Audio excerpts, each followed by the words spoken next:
All right, welcome to the sixth and final webinar in our six-part series on how to generate leads for your business. If you're joining us live, if you've been a part of these other ones, we really appreciate all the engagement. These webinars are put on by CrowdSpring. Crowdspring.com helps you build your brand, whether that is starting with your company or product name or developing the visual assets for your logo or your direct mail strategy. CrowdSpring's there to make it affordable and a really fun process is how it's described by a lot of business owners. So we're joined by some awesome guests. If you were with us this morning, we had a phenomenal presentation on podcasting, how to start a podcast. Very inspirational, very emotional. It really got me excited. And we've got the same thing lined up for you right now.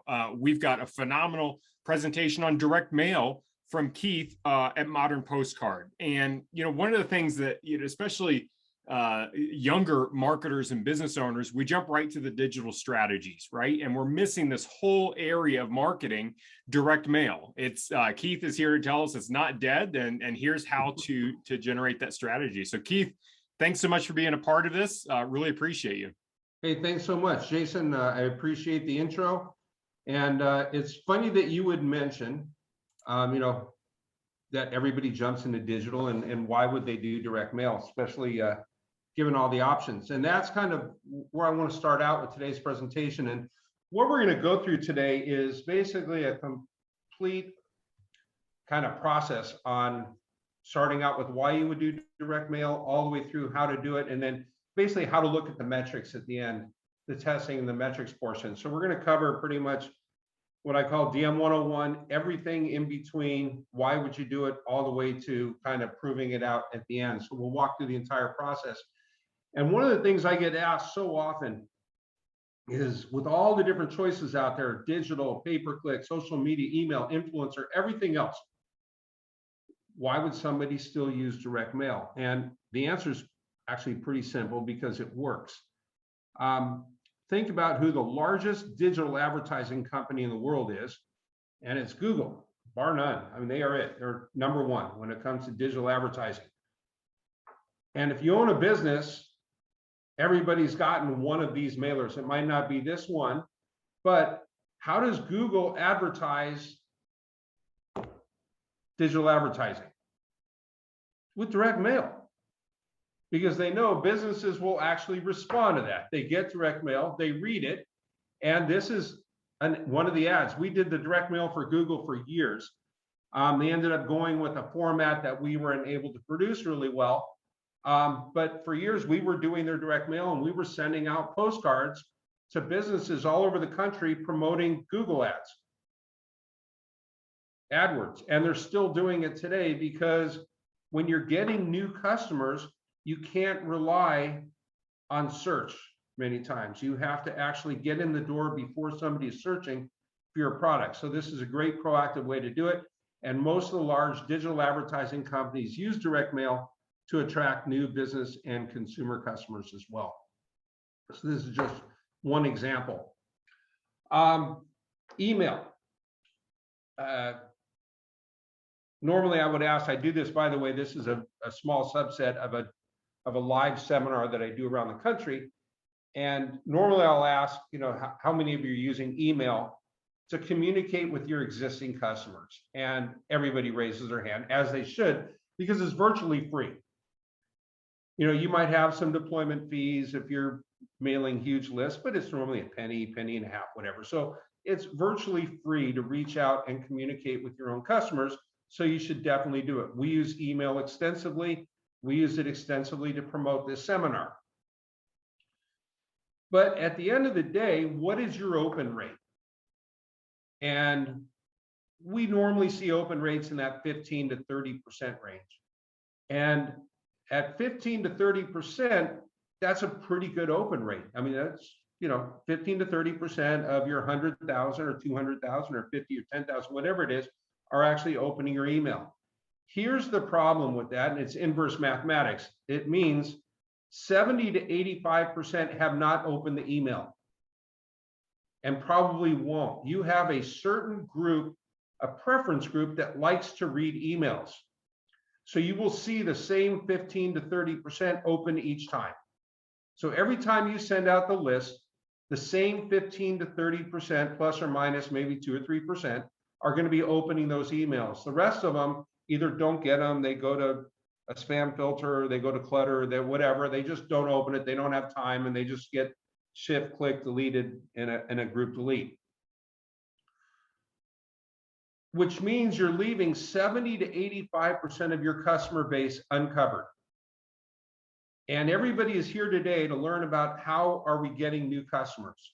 And what we're doing is we are taking customers away from other people. So we are aggressively going after everybody else's customers, trying to convince them why they should do business with us and not them. And people are aggressively going after your customers. And if email is the only way that you are communicating with your existing customers, you are leaving 70 to 85% of your customer base uncovered, open, and open to outside sales techniques. So people are going after your customer base aggressively, and you need to protect it. So even if it's once a month, once a quarter, once a year, send out a direct mail piece saying, look, you're important to us. You know, we value you as a customer because you know at least that 100% are actually going to get that direct mail piece. And if it's a postcard, it's got a 100% open rate. It's already open. So at least they saw your message. They might not respond, but they know you're there. Now, prospecting with email and email only is another, it's a little bit more difficult. We have a real mixed bag when it comes to how many companies can actually be profitable doing this. First of all, prospect email lists are expensive. You have to pay a pretty high price for a quality email. Even though these might be opt-in lists, they haven't necessarily opted in for you to communicate with them. They've opted in with another partner who has offered that list out for rent or lease, and allowing you to mail to that list, even though it was collected with the intention of being communicated to by another group. So a lot of times it's perceived as spam, even though it might not truly be spam. So it's kind of touch and go there. We have had some real good successes, and we've also had some failures. It's kind of a mixed bag. It takes some extra time, effort, different messaging. I'm not going to get into that. That could be a whole new webinar. So, but I'll leave that to another webinar later on. But we normally don't recommend that with our clients. We normally recommend doing it in association with a direct mail campaign. So if you send a direct mail piece as part of an acquisition program and they get an email and it's placed the right way, it can actually be very successful, but we don't recommend normally doing it as a standalone. One of the things that a lot of people kind of miss is planning their campaign. And a lot of people, a typical call I would get is, what's your best price for 10,000 postcards? And the first thing I'll ask is, well, what are you trying to accomplish? Well, we're trying to send out 10,000 postcards. Well, I get that, but are you trying to get new customers? Are you talking to existing customers? You know, are you trying to get people to go to your website, trying to get them to go to a seminar, a webinar? What is it that you're trying to do? And people many times will get flustered. I just want to mail out a postcard. And it's really, really important that you understand what you're trying to accomplish. Two, what makes you different? I would say everybody on this call right now has competition. Some of you have a lot more competition than others, but everybody has competition. There's a lot of people out trying to grab the same customer you are. And you have to tell that customer why doing business with you is better than your competitor. What makes you different? And the key message there is going to be, what are the benefits to the customer that you provide that are unique and different than what your competitors are providing?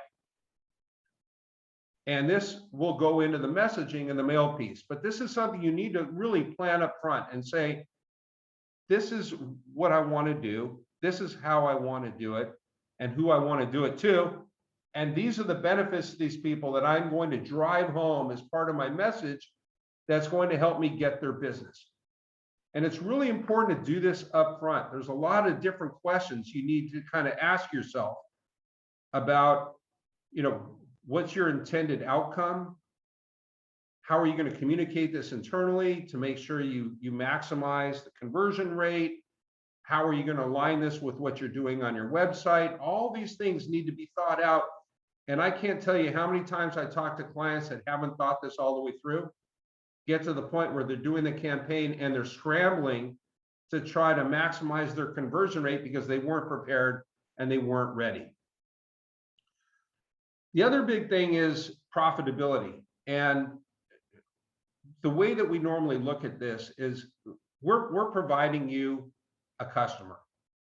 That's what we're doing. And if I were to put a bunch of customers on a bus, and I would say I have a whole bus filled with people that are already pre-qualified to do business with you, how much would you be willing to pay me for each customer? What is that customer worth?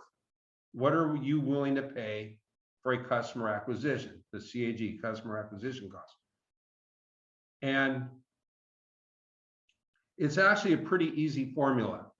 And this is kind of one that I based on a typical, like say a small business accounting firm that does quarterly tax returns. For $300 a quarter, they make $150 in profit. That means they're going to make $600 a year for a new client. If they keep that client for 3 years, they're going to make $1,800 in gross profit. And the normal budget, kind of a rule of thumb, is about 10% of the lifetime value of that client. So they would be willing to spend about $180 to get a new customer. And at say $500 to mail 1,000 cards, that would mean you'd need about 1/3 of 1%. So you would have to have 1/3 of a percent response rate or purchase rate or conversion rate in order to hit that $180 acquisition budget. So this is a great way for you to determine whether or not a program is going to be profitable and what your expectations should be. I've had people saying, do you think I can get a 5% conversion rate? It's like, well, yeah, if you're giving away $1,000, maybe, but not on just a normal program. It's not going to happen. You have to have real expectations of what you're going to get. The most important part of a program is going to be your list. Who you target is the #1 most critical part of a direct marketing program. And one of the things, and I actually stole this from Alan Rosenspan, real famous speaker. I've had the opportunity to share the podium with him at several trade shows. Great guy. He used to always talk about don't sell lawnmowers to condo owners. And, the same goes for pet food to people that don't own pets, or, baby products to people that don't have babies. And you see so much wasted advertising. Billions and billions of dollars a year are spent marketing literally lawnmowers to condo owners.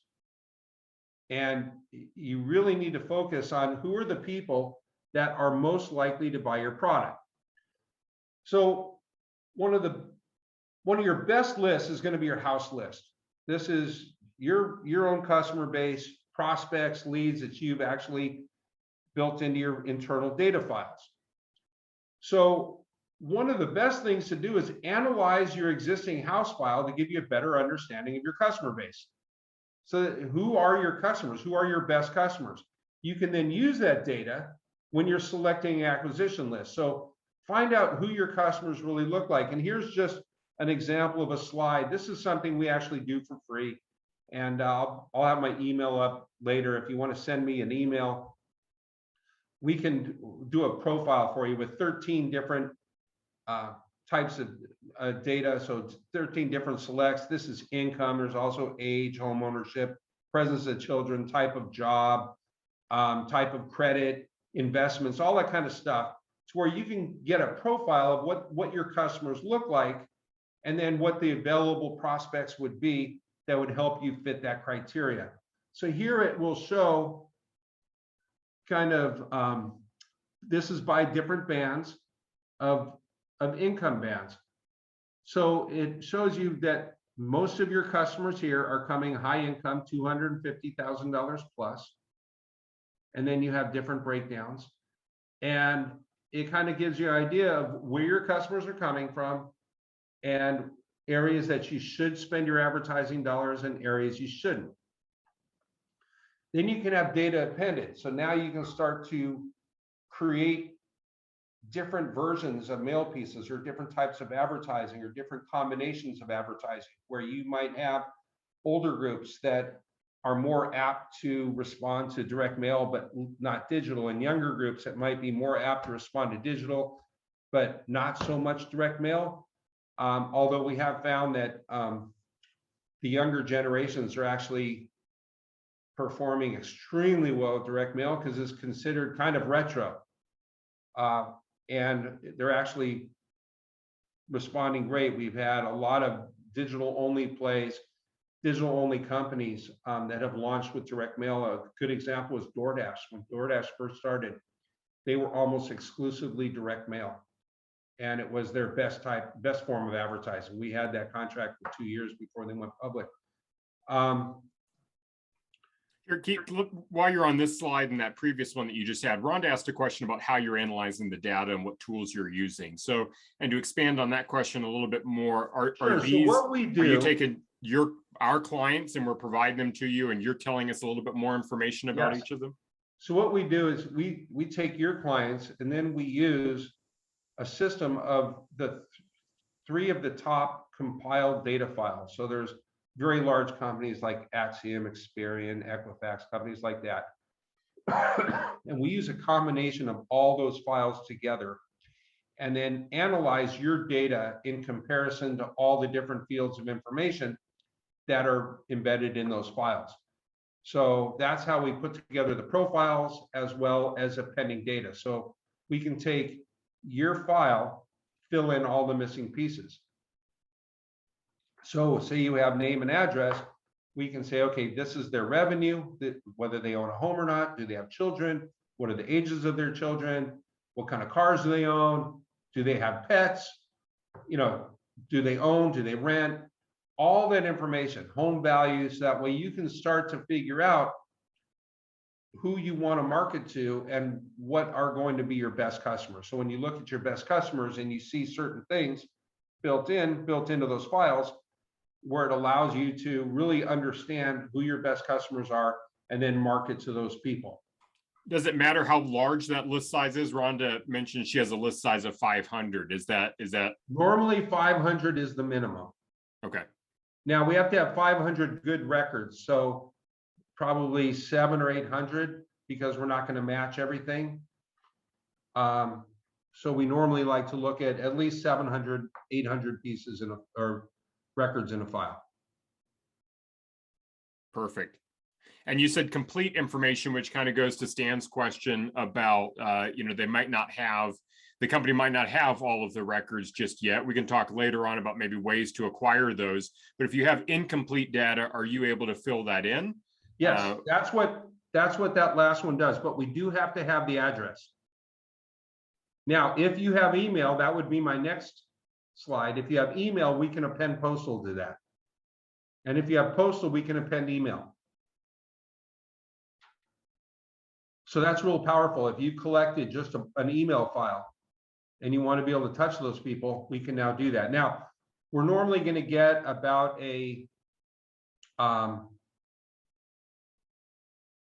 I would say probably a 50 to 60% match rate. So we're not going to be able to match everything. And then it's about $60 per thousand, and then there's a $500 minimum. So these would be larger quantities, probably in the 5,000 to 10,000 range of matching emails and postal addresses. We could do smaller ones, but you have to pay the $500 minimum, so it becomes pretty expensive.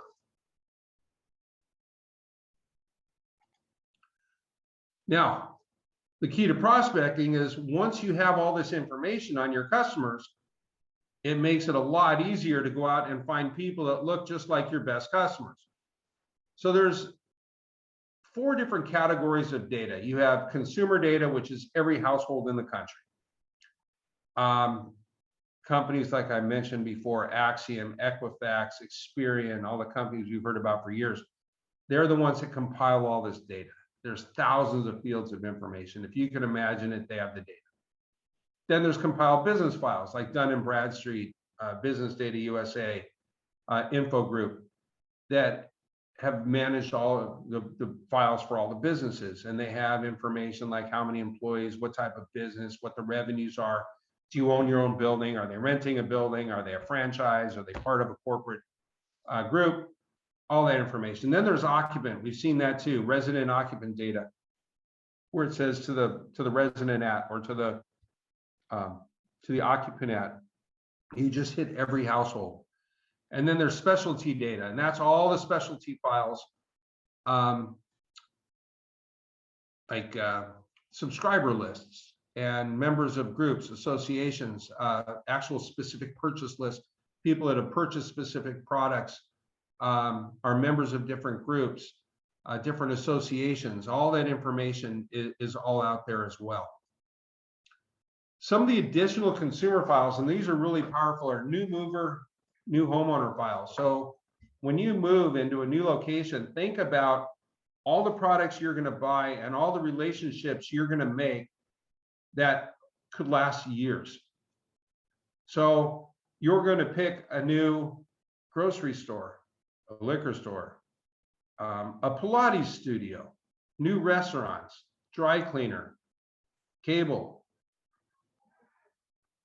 gardener, pool cleaner, dog walker, kennels, veterinarians, dentists. You're going to make so many new relationships. And normally, once you build one of these relationships, unless something happens, you could have that relationship for 5, 10, 20 years. So as a business, you want to make sure you are the one that actually gets that relationship first.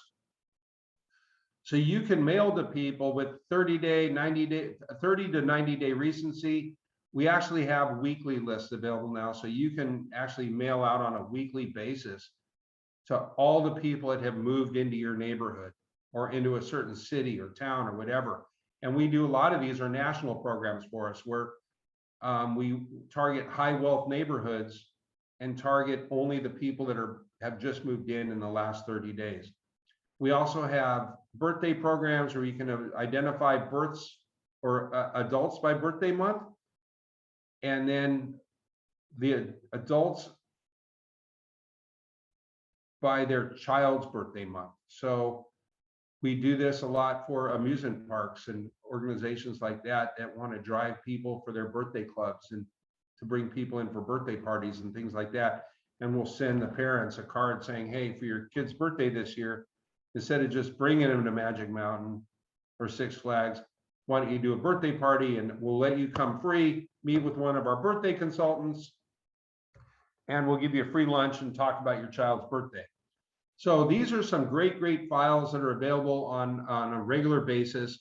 And these types of programs, once you set them up, they just go every week, every month, whatever, and just consistently bring in revenue. The other one I talked about was specialty data. This would be, like I said, magazine subscriber files, trade associations, transactional data, to where you can get people that have just bought certain products. We did a program for a company that made these. You've seen the carpeted cat houses that the cats climb on and go in little houses on top of the pedestal. This company made cat condos that were huge. They were $1,000, $2,000, $3,000 each, with bridges and platforms and multi-level, like giant mansions for cats. And their target was guilty cat owners who had really big apartments in New York and Chicago and LA, traveled a lot, left their cats alone a lot. And this is a way for them to make it up to their cats by giving them these giant extravagant things in their houses. So we targeted cat owners who spent more than $100 a month online on their cats. We came up with 17,000 people around the country that fit that criteria. Wild success. We did the program twice, and they have not had to do a direct mail program since, because it was so successful. They were backed up for 2 years on business. So Do you remember what the call to action, Keith, on that was? That direct mail piece? yeah, I think it was something along the lines of, stop the guilt, or, stop feeling guilty. Your cats will actually look forward to when you leave. Yeah. Were you driving them to the site? Was there a discount? Was it a consultation? To the website, and then they fill out a form saying, yes, I want to talk to somebody, and actually get a bid. So you weren't promising half off a cat condo or something? No. Yeah. There was no discount on these things at all. And it was all custom made. So they actually had people that would come and look at, they come out to the apartment and call on them and say, oh yeah, we could put this in and this would be really great. And, so they'd sell it, and it was thousands of dollars for these things. So it's pretty wild. Yeah, so that's the kind of information that we can get. We also have credit and financial information. When you use a FICO list, you actually have to have a guaranteed line of credit. If you don't want to offer a guaranteed line of credit, we have other alternative financial scores that are similar to FICO, but instead of an 800 rating, it might be a 300 rating, and a 700 would be a 250. So it's called likelihood to apply. So it means that this is the likelihood that you would get an offer of credit. And it's basically almost identical in scale to a FICO score, but you don't have to have a guaranteed line of credit, and you have to jump through hoops to get approved to use it. We get a lot of questions about, why would I get a more expensive list? Now, here's a good example. So there's a program from the USPS called EDDM, Every Door Direct Mail, where you can just go to the post office, drop off a bunch of cards, and say, I want you to deliver these to this carrier route, this carrier route, and this carrier route. And carrier routes are basically a neighborhood route that your postal carrier takes every day. And if you give them, say your carrier delivers to 600 homes, and you give them 600 pieces of mail, then they will just automatically deliver those to that carrier route. You don't have to address them. You don't have to put names on them, nothing. You hand them the 600 cards at 23 cents a piece, and then they just deliver them for you. Then the next step up is what we call saturation mail. That goes out to the consumer to our friend to the dog food eater whatever it is. And they actually mail. They go through the postal service. There's a name and address on it, and it'll say Bob Jenkins or local resident, and they deliver them to every mailbox. That's about the same price as EDDM, but it has a couple advantages in that you can suppress out existing customers. And then there's demographic mail, which allows you to select by age, income, presence of children, home ownership, all that kind of stuff. And it's more expensive and requires a different class of mail. So it's more expensive. When you do the saturation, you can mail for like 19, 20 cents. When you do demographics, you're now up in that 30-cent range for normal bulk rate. And then you've got the predictive modeling process, which is even more expensive. So instead of no list, or maybe a penny and a half per name, then 5 cents for demographics, a predictive model might be 7 or 8 cents a name. And what that does is it goes through, it looks at your customer base. Remember, we talked about looking at a demographic profile and determining whether or not, or who your target customer base was. This automatically does it for you. So we look at your data, we go back and we come up with a profile. We say, this is what your customer looks like.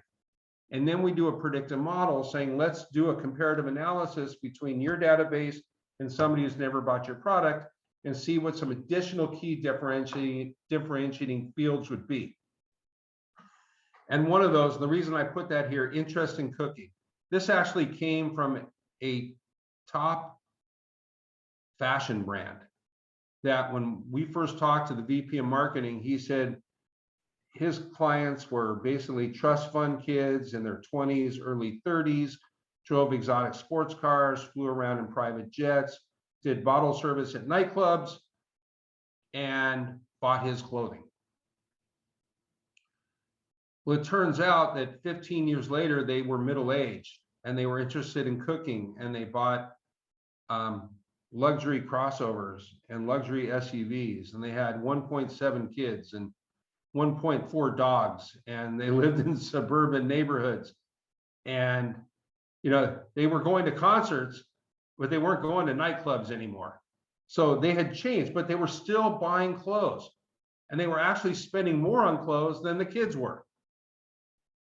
And it actually changed the way that they advertised once we got them this information. And then what the lift chart shows is it breaks down. So it'll say, here are 5 million people that fit your criteria based on different deciles. The number 1 decile is the 10% closest match. The number 10 decile is the worst possible match. So by not mailing to the worst, you can mail only to the better.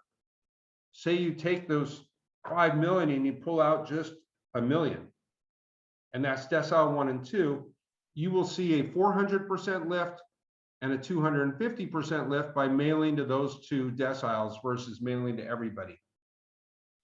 So it enables us to go through and really identify who you should be targeting based on all this information. And it's an automated process. And then this is what that decile count would look like. So for broken down for different counties, this could be broken down for zip codes based on different stores, whatever you want to do, or a national program, and then breaking this down into decile 1, 2. Now, if decile 1 is really big, we could always break down decile 1 into an additional 10. And then you get decile 100, 99, 98, 97. So you get just the highest. So you can target like 1 out of 100 versus 1 out of 1,000. Or 1 out of 10. So this kind of gives you an idea. If you were mailing EDDM and you were mailing everybody or saturation, it's about 30 to 34 cents a piece, which means if you get a 1% response rate, doesn't mean you will, but if you did, just for example, you're looking at a cost of $30 to $34 per acquisition, which is a great aggressive price. These are the type of acquisitions we did for DoorDash, Postmates, other companies, very large scale consumer brands. And then if you look at a demographic targeted mailer, you're looking at 42 to 45 cents a piece because of the increased postage and the increased list cost. But because you're going to get a better response rate, you're only mailing to the people that fit the right demographics. So you're going to get a higher response rate because you're not hitting everybody.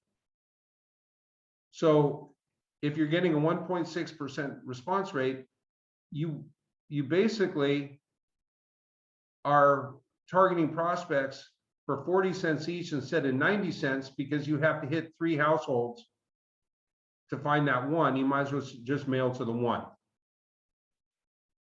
And then you're looking at a lower cost of acquisition because of the targeting.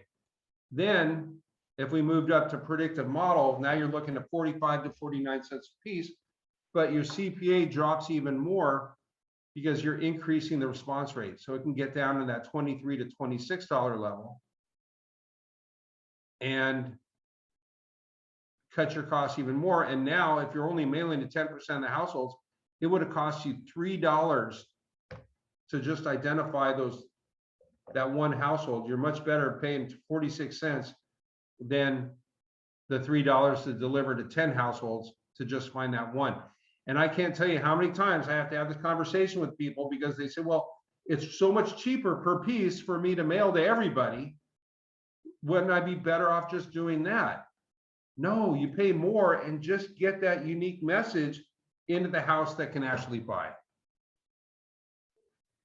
Well, and I think to spin off that a little bit more, I love the focus on the ROI here, but from a branding and marketing perspective as well, and a process, a business, running a business, you're talking about increased noise. You're talking about increased phone calls that either you have to take or your staff have to take. Exactly. You're talking about just increased noise to try to shift through with your marketing data. So you might see a big spike in your analytics for your web, but then you've got to shift through to figure out, okay, who's the actual customer.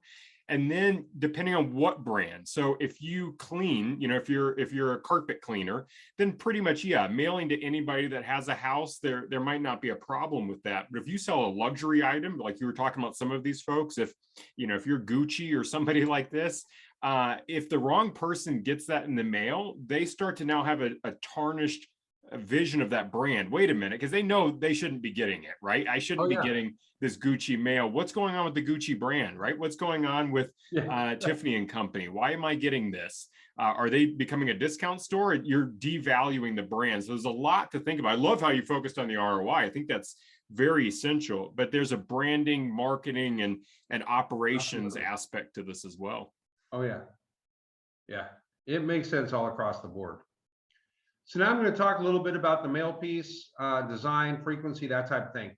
I get asked a lot, which is better. So real quick, Keith, sorry to cut you off. I didn't realize we were transitioning away here. Let's talk about two questions while they're pertinent and while the folks are still around. Sure. One was the act of collecting from a legal perspective. We know kind of the legality around emails and some of the things that are both best practices and now required in certain parts of the world. What about direct mail? What type of legal implications do we have around mailing? There really aren't any. Now, there is a national direct do not mail list that we comply with, and every time you do a mailing, we scrub that against the do not mail list. So if you have people on there that are on the national do not mail list, we scrub them. Now, there are very few people on the do not mail list. When they first launched it, everybody said, "Oh, I'm getting on that. I hate my junk mail. I'm getting rid of it." And they all got on the do not mail list. This is about 15 years ago.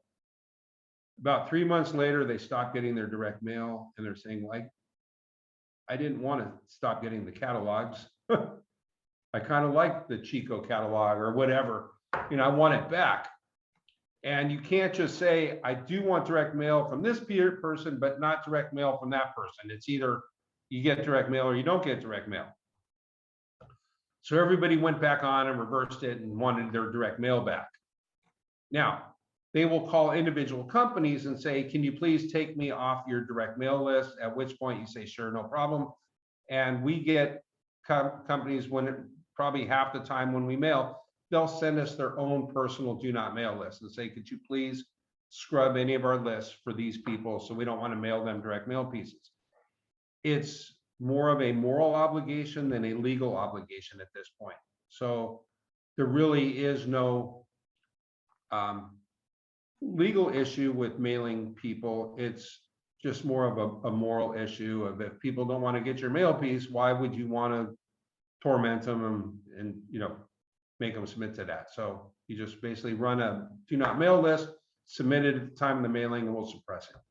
Nice. Okay. And then I assume going through somebody like you, you'll tell us if our offer is not legal or our industry is not allowed. Oh, absolutely. Yeah. Absolutely.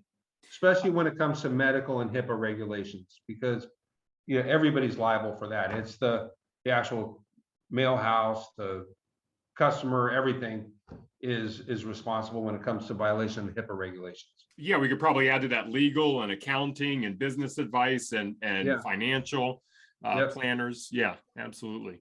One more question before we move on. Can you please share the sources for data one more time? Maybe you had mentioned it before. Is this Experian that you're pulling this data from, was the question? Everybody. We have our own in-house list brokerage, so we're actually working with Axiom, Experian, Equifax, TransUnion, all the business data providers. We probably work with 100 to 150 different data providers every year. Nice. Perfect. And then Marta has been with us for, I think, all of these live sessions. She's in the manufacturing industry, so her clients are going to be B2B focused, not the consumer household focus. If you have examples as you get into kind of mail design and format, if you could bring those up as well. But looking at the data targeting, is this able to be done from a business to business standpoint as well? Yes, absolutely. Perfect. Okay. All right. So now a little bit about formats. I get asked a lot, it's what's better, envelopes or, like letters or postcards? And my answer is always yes. Depends. And you can see this chart, and this chart is not based, this is by the US Postal Service. This was not based on how many pieces were mailed. If it were pieces mailed, it would be letter size envelopes would be the leader. Those are your number 10 envelopes with a window on them or no window. But these are mail pieces that people got and then kept because they either wanted to respond or it was something that caught their eye and they wanted to keep it in file. Because think about when you get your mail, you don't just get the mail piece, run in the house and then respond. It goes in your little cubby and you say, okay, I got 15 pieces of mail today and I'm going to keep this one. Or maybe keep these two pieces. And I'm going to put them here because they look interesting.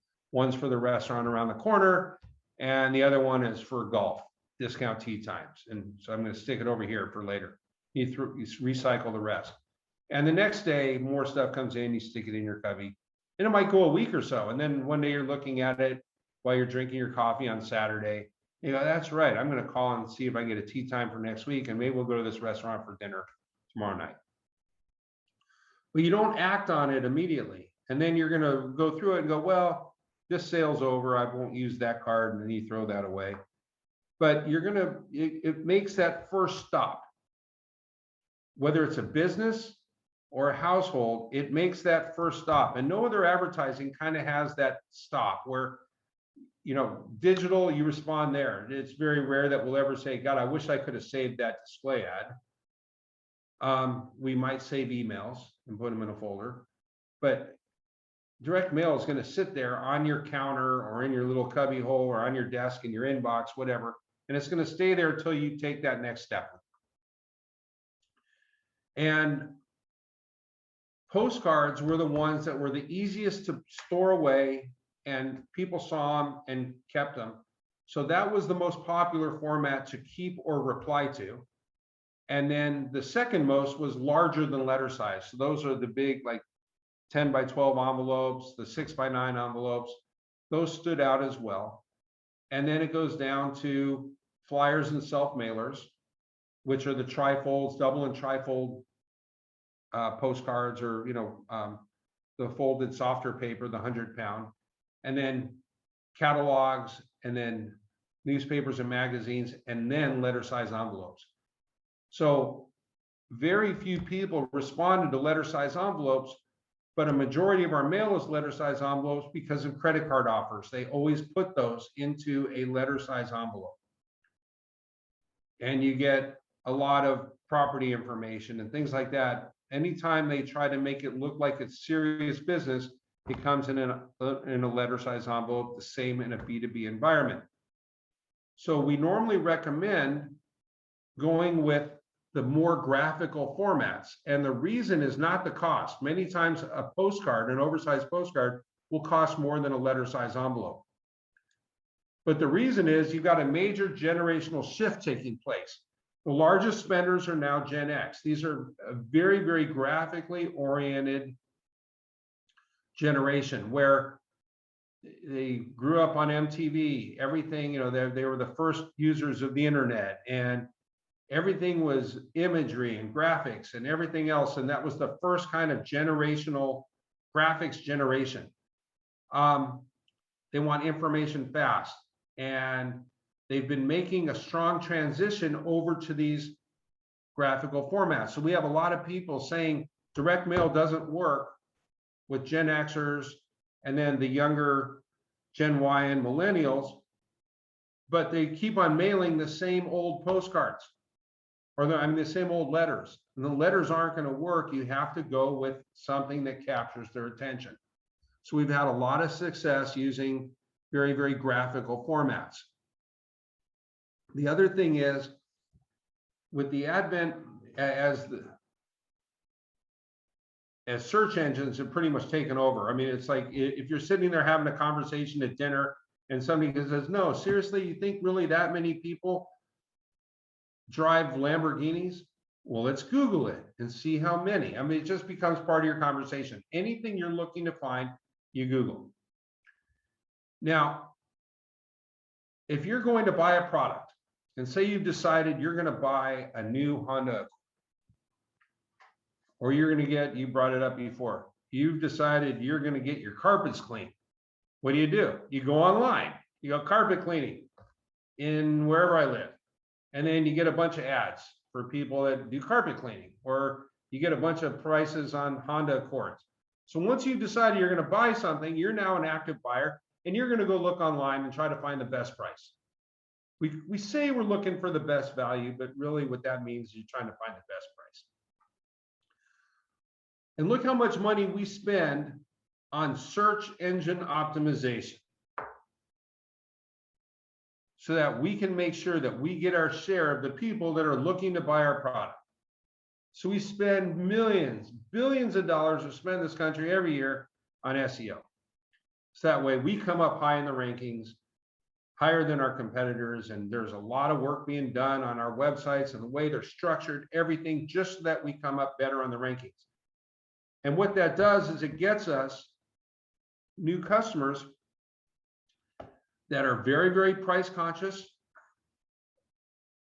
and all they're really looking to do is get the best price or value for that product. And they're not going to be loyal. They're going to be loyal to the best price. They're going to do business with you, and next time they might do business with somebody else because they got them a better price. So in any given product, when I used to do these seminars, I used to ask people, how many of you are thinking about getting your carpets cleaned? And it was kind of horrifying. The answer was only 1% would raise their hand. So if I had 100 people in the room, one person would raise their hand and go, I'm thinking of getting my carpets cleaned. And I'm thinking either the other 99 people have all wood floors or they've got a disgusting house. And you know, I said, how many people have all wood floors and no carpet? And maybe 5 people would raise their hands. I'm like, okay, so a lot of you just aren't getting your carpets cleaned. And why do we get our carpets cleaned? Because they're dirty. The holidays are coming. We don't want to be embarrassed by dirty carpets. So we get them cleaned right before Thanksgiving so that they're clean for the holidays. But when you look at why you should get your carpets clean, it's because they're warm, they're moist, and they probably capture more bacteria and viruses than anything in our house. They're real, when you think about it, they're actually pretty disgusting, especially if you have dogs.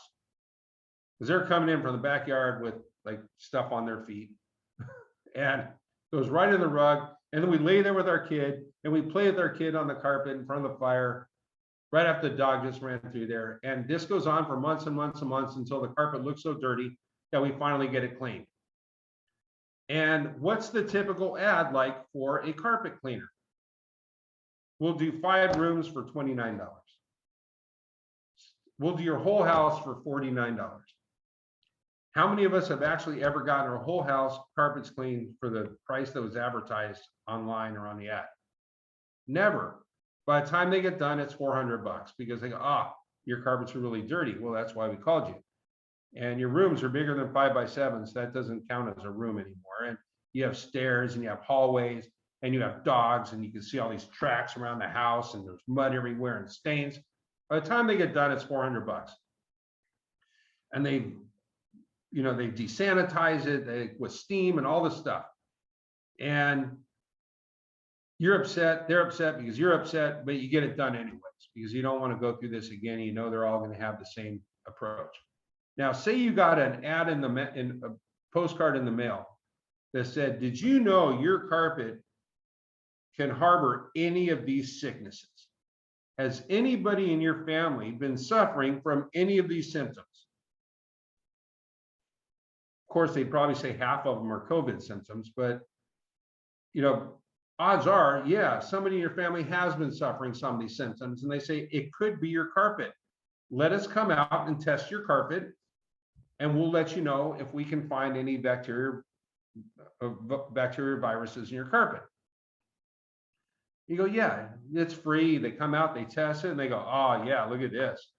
You got these 7 viruses, these 4 bacteria, all in your carpet. I've never seen these 3 colors. I have no idea what those are, but they don't look good. And then they say, well, you're going to say, well, this is terrible. What do I have to do to fix it? And they go, oh, no problem. We're going to sanitize it. We're going to destain it. We're going to do all this stuff.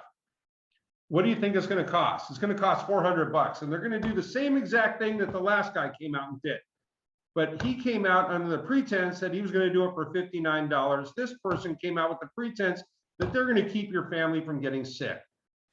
So you have no problem spending the $400. And then he says, look, if I come out every 90 days, which is what you need to do to keep your carpet from getting your family sick, I'm going to do this for only $350 a quarter. So now he's turned a $400 sale into a $1,400 a year contract that you are more than happy to spend because you're now keeping your family healthy.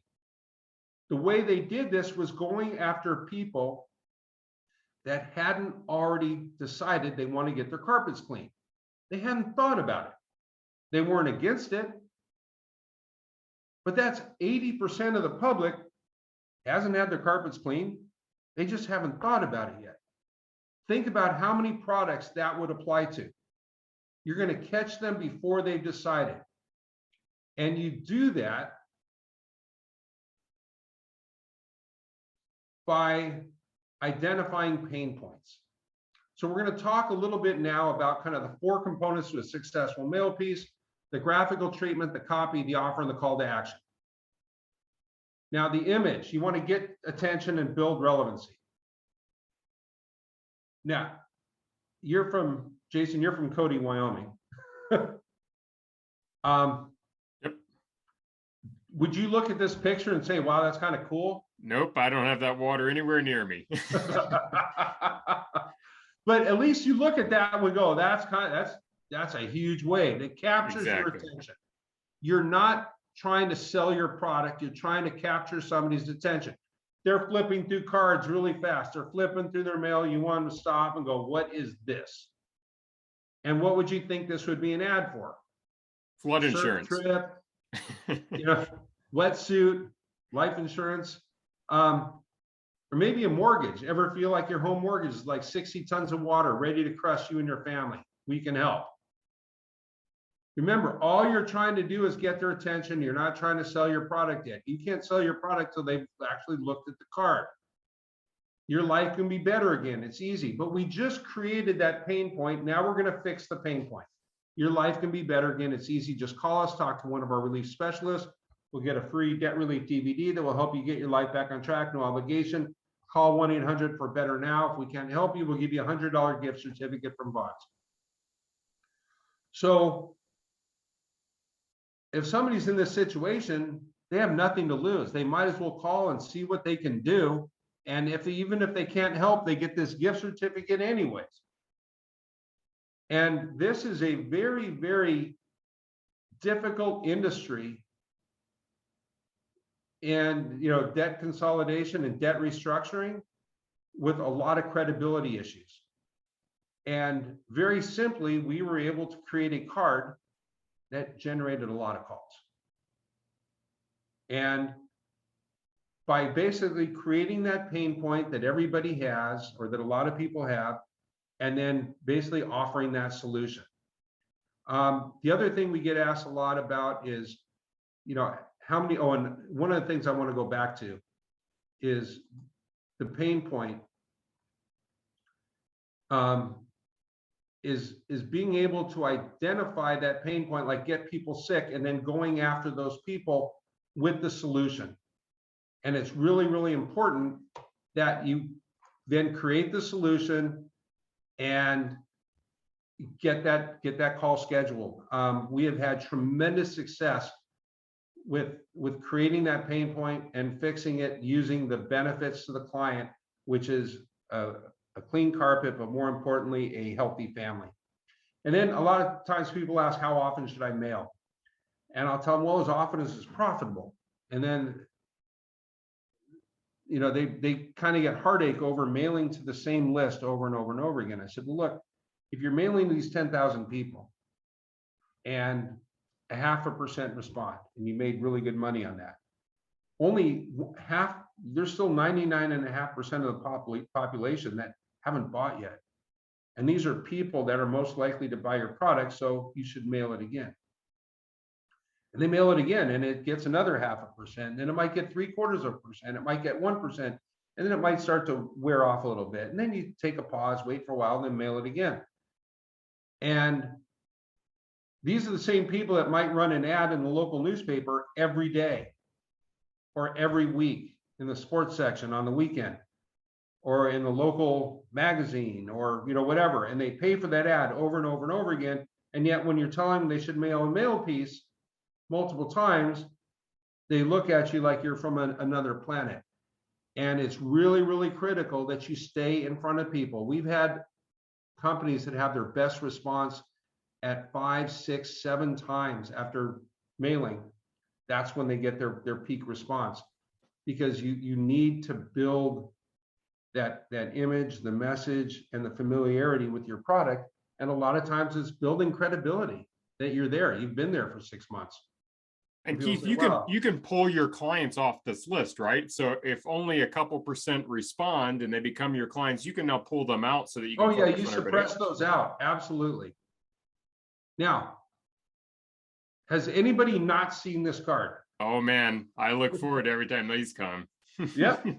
And so when you talk about frequency, these are the kings of frequency. These things go out every month. And does the card still look like this? Oh yeah. This card, actually, this one is dated.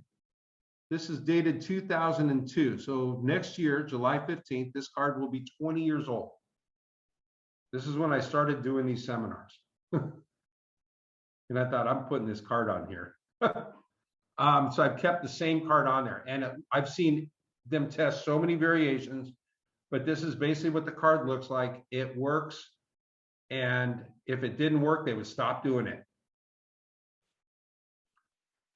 So now we'll talk a little bit about integrating. So real quick, mail. Keith, so a couple questions. So Catherine Gray asked, do you recommend mailing the same piece over and over, or should the graphics and content be different each time, even if the product or service is the same? Yes. Both. I would test it. If the same piece works, and I would suggest maybe seasonal changes, things like that. But it might be the same format. So it's almost like a templatized piece to where you start to develop that brand identity, where people realize it's from the same person or the same company, but you might have a little bit different of a message. I mean, obviously you wouldn't want to send the same card for 4th of July as you did for Christmas, but you can make some changes to it, but the same type of card or format with some variations to it. And then if you really are moving to a different look and feel, I would do the testing through direct mail and see which works better. Perfect. No, I agree on the testing. You can test 2 or 3 different versions of that same mailing. Perfect. Marta asks, what are your thoughts about QR codes on direct mailers? Yes, as a matter of fact, I meant to put the QR code back in. I had taken it out about 2 or 3 years ago because it was really like QR code use was slowing down. Well, it was awkward when you had to have a separate app, but once you're able to use your phone now, it's come raging back. Yes, QR codes are great. Now, here's the one thing though that you need to keep in mind is that for somebody to activate a QR code, it has to be from a phone or a mobile device. So anything you're asking the customer to do as a result of that QR code has to be done on a mobile device, not a desktop. So be careful what you're asking them to do. If you want them to fill out a form, you might not want that to be a QR code. But if you want to watch a product video, like, hey, watch this video. You know, it's where it's really easy to activate with the phone. That's a great thing. And your audience as well. If your audience is 70 to 80 years old and you're selling blood pressure medication, you don't want them to get frustrated, like exactly trying to engage. It's funny. Last year, or right before COVID, I was at a conference, and it was a thought leader conference, and I got to sit next to the vice president of customer interaction for Amazon, and she had just given a presentation on how for the first time, over 50% of all orders, were placed with a mobile device. That was when they just broken that threshold. And over lunch, I said, I have a question for you, because, you know, Amazon had just previously launched the one-touch orders, where you just say, buy now. And if all your information is in there, you can buy now. And I said, that's great. How many first-time orders where people actually have to set up a profile? You know, they have to set up their preferences, their shipping address, their billing address, their credit card, all that information needs to be set up. How many people set that up on a mobile device? She laughed. She said under 5%. Sure. So given that, if you're asking somebody to be a first-time buyer and you want them to set up an account with you using their mobile device, you might want to think that one through, because if they have to enter in all that information off their phone, they might not want to do it. So I'm think about your demographic, think about your ask that you're using with that QR code. Exactly. Perfect. One last question before we let you take it back over again. Simon had asked, is your service legal or available in Europe as well? Yes, all of our European programs are very, very custom. Data is a much different issue, and it differs country to country. So some countries allow you to use actual demographic data. Some countries don't allow you to do it. So when we do programs in Europe, we do it on a case-by-case basis. Perfect. Okay. All right. So now I'm going to talk a little bit about integrating direct mail and digital. And I found this picture of two kids fighting over a truck in a sandbox. And this reminded me of two marketing people fighting over the attribution of a new sale. So you have the digital group and the direct group fighting over whose credit it is to get that new customer, which happens all the time. And in large companies, you have siloed marketing groups, where you have the print group, you got the mobile group, the online group, email group, direct group, you know, you have all these different groups. Now, they all want the same thing. They want sales, but they also want budget. And in order to increase their budget for next year, they have to show maximum attribution of the acquisition of new customers. They have to be able to say, these 400 customers were attributed direct mail and email, saying, but these 400 customers were really from email because they got the email first, and then they sent them a direct mail piece later. And then online saying, well, these were all online ads and they clicked, and we can prove it. We can show where they came in the site onto this page, and we tag the page, and everybody's fighting over who gets credit. And nobody's really aligned. And what it is it's always a combination of things that happen that actually cause the sale. So there might have been an email that went out and then followed up by a direct mail piece, and then an online ad. At the same time, they were getting a catalog, and then they got mobile ads and engaged people with multiple touches. And what you want to see is, what's the right cadence? What is the right order of and mix of advertising that makes it successful, so that you know what that right mix is, and that's what you want to recreate for every campaign. So there's a lot of ways we can start to combine. And by the way, this last chart is something many times I actually have to work with all these marketing teams and get them all to sit down and say, look, what is the order that you normally do things? That way, once we get this mapped out, Then we start looking at each of the individual activities, and we can start to build out attribution models that allow us to see what that right cadence and mixture is. So some of the things we've been doing are match digital display to postal, where we can take a postal address, geofence an individual household or office, and then identify all the digital devices within that location, and then start sending them mail pieces or digital ads that match the mail piece. So once we send out the mail piece, they start to see these ads online on either their phone, tablet, desktop computer, or on their interactive television. We can also do geofencing that is not matched to a mail piece. That can be actual facilities. For instance, we have a very large trade show company, and this is a B2B example, that wants to match other trade shows. So they produce a trade show, so they want to find out who the competitive trade show is, geofence that entire trade show, the conference center, and then start sending out display ads to the people saying, hey, you need to check out this show next time, register here for free. So we're able to identify that. A major food delivery service where some of the restaurants did not want to promote the fact that you could order food delivery because they really wanted people primarily to come into the restaurants. So they would spend money at the bar. So they would not promote internally to their patrons to order the food online. So it's strictly up to the food delivery service to do all the marketing on their own. So we were able to geofence all those restaurant locations. So when somebody ate there, we could then send them a mobile message saying, next time, we can have this delivered and you can drink your own alcohol instead of buying it in the bar. Very, very successful program. So it allows us to geofence different locations and then send them ads while the people are actually on the location, as well as after they leave the location, by tagging their device and then hitting them after the fact.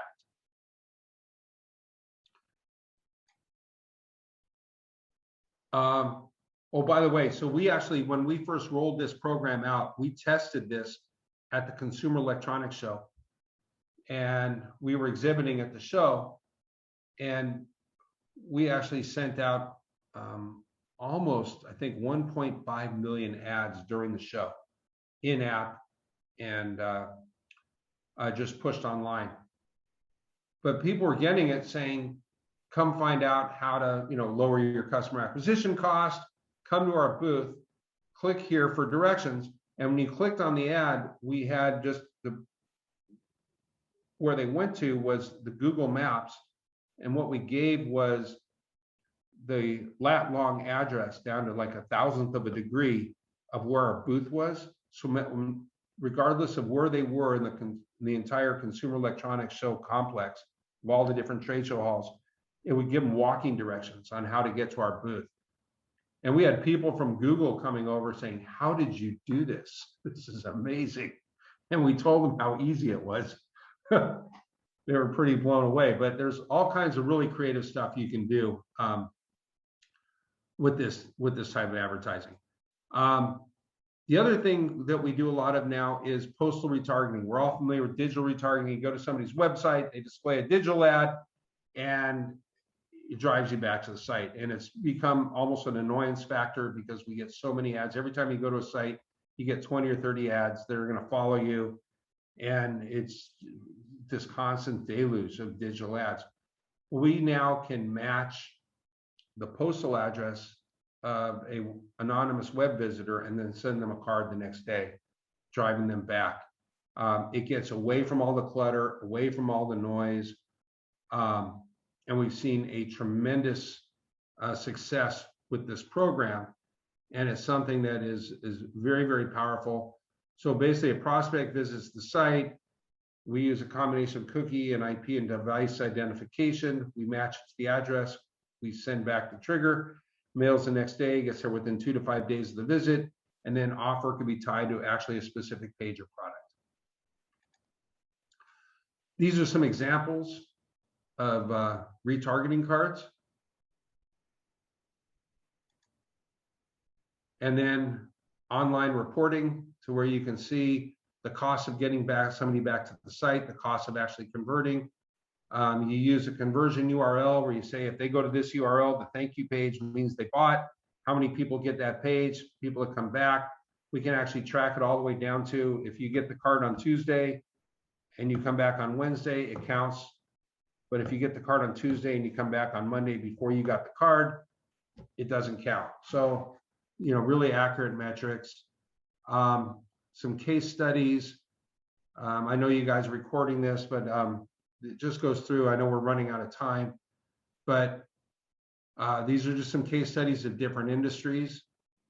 But we are seeing anywhere between 10 and 20 times return on ad spend on average with our clients. So it's a very, very powerful product, powerful solution. And the most important thing is testing. So test everything, different formats and lists and offers and imagery without digital integration, copy.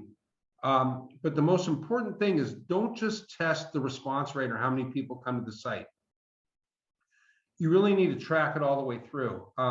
Use promotional codes, use coupons, call logs, CRM, matchback analysis to really find out how many people are actually buying. So you want to track the responses, but most important, how many people are buying, and then track that revenue over the next 2-3 years to see, because you might find that you might have a better responding group, but a group with smaller responses could be spending 5 to 10 times more than a high responding group and actually becomes much, much more profitable. So it's really important to track these customers through to start to develop a lifetime value of these customers.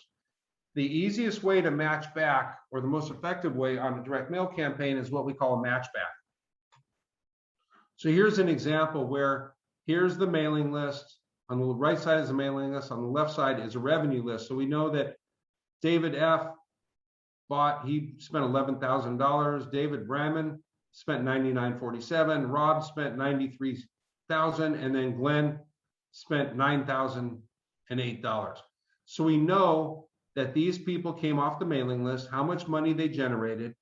So it's a very, very effective way to be able to see who actually bought as a result of the mailing. So here's what a matchback analysis would look like.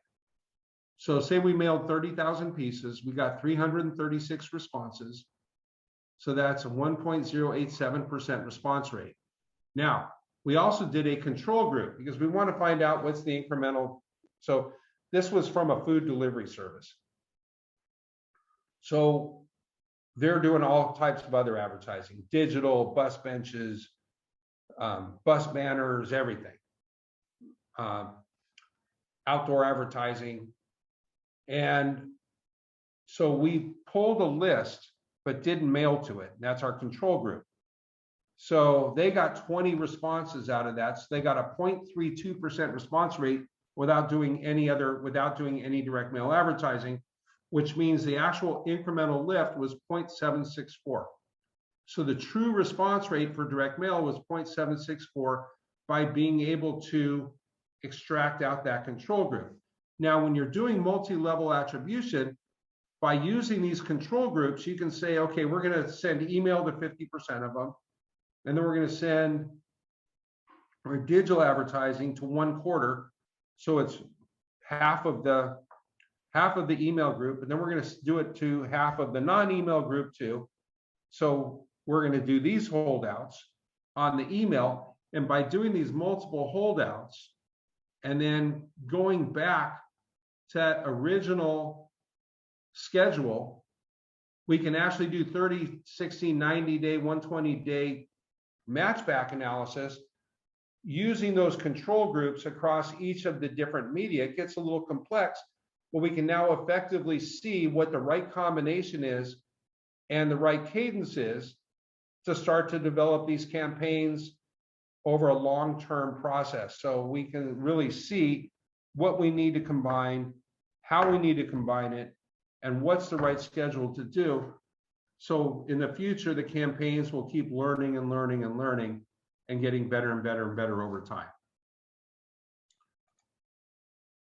So in summary, it's all about driving revenue. That's really what I tried to focus today's seminar on. And, as I said before, really, it's not just the response rate, it's the purchase rate, the average order value, the annual value, lifetime value.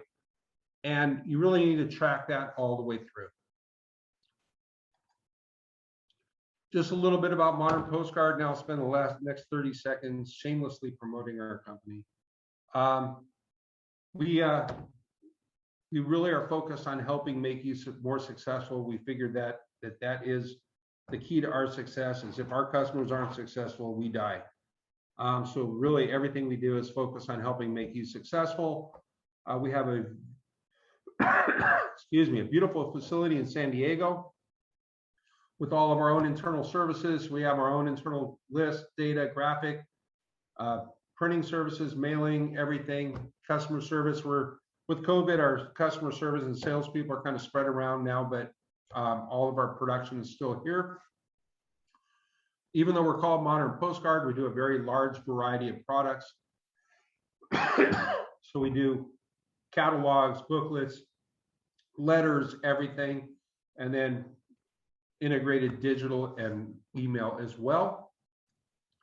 This is my contact information. And are there any more questions? That was awesome, Keith. Really appreciate that. No, it's great to be able to see the walkthrough. I mean, I think coming from a marketing perspective, it's one area that I think we're all guilty as business owners and marketers of not looking deeply enough. But I mean, like, look at the actual case study, of each of us. I mean, we're deluged with emails and ads, hundreds a day. And like you mentioned, we're not saving them. The joke is you're standing over the trash can with your mail, but in all entirety, you have 10 pieces, on a busy day that show up in the mailbox every day. That's 10, not the hundreds of messages that you're bombarded with digitally at a cost that's a lot cheaper. You can easily burn through several $100s on ads for a few clicks, depending on your industry. What's funny is I get people all the time, they'll say, I never open any of my direct mail. Like, never is a big word. Right. I said, over 10 days, would you say you might keep one? Okay, yeah, well, I'll keep one. That's 1 out of 100. That's a 1% response rate. That's pretty good. That's all you need is out of 10 days, keeping one piece is a 1% response rate. Absolutely. No, I think some great best practices here. I mean, I think the other thing to think about when you're judging success is how is your business and your marketing team and your support team set up for success, right? Because if you don't answer your phone or you don't return the call in a timely manner, you can't blame that on the postcard. That's a problem of your support. And I think that's, something that you got to be aligned with your entire company. But absolutely. So I think we covered all the questions. Appreciate you answering them during the presentation.